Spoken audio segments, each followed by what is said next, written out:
पूजा ही अघोरी असू शकत नाही असं स्पष्टीकरण देऊन 48 तास उलटत नाही तोच मंत्री भरतशेठ गोगावले यांचा एक नवा व्हिडिओ समोर आलाय।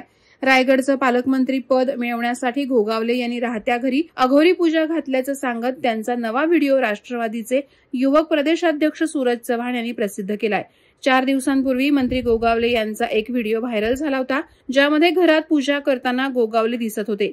नेहमी दिसणाऱ्या पूजेपेक्षा वेगळी पूजा आहे असं व्हिडिओ समोर आणणारे ठाकरे गटाचे वसंत मोरे यांचं मत होतं। मंत्री गोगावले हे एका सोफ्यावर बसलेले दिसून येत आहेत। त्यांच्या बाजूला भगवे कपडे परिधान केलेले दोघे तर समोर काळे कपडे परिधान केलेला एक मांत्रिक आहे।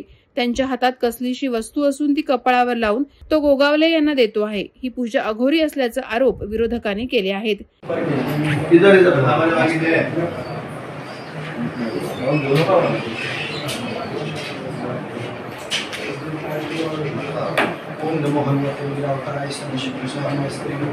पुरोगामी महाराष्ट्रात असले प्रकार होणं दुर्दैवी आहे। भरतशेठ गोगावले यांनी अनेकदा माध्यमांशी बोलताना पूजा आणि नवसाबद्दल उल्लेख केलाय।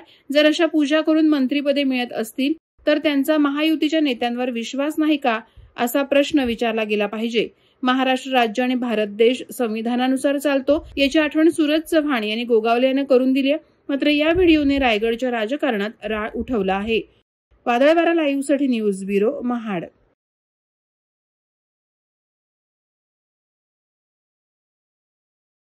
नवी मुंबई व रायगड जिल्ह्यातील ताज्या बातम्या आणि घडामोडींसाठी सबस्क्राइब करा वादळवारा लाईव्ह चॅनल आणि दाबा बेल आयकॉन।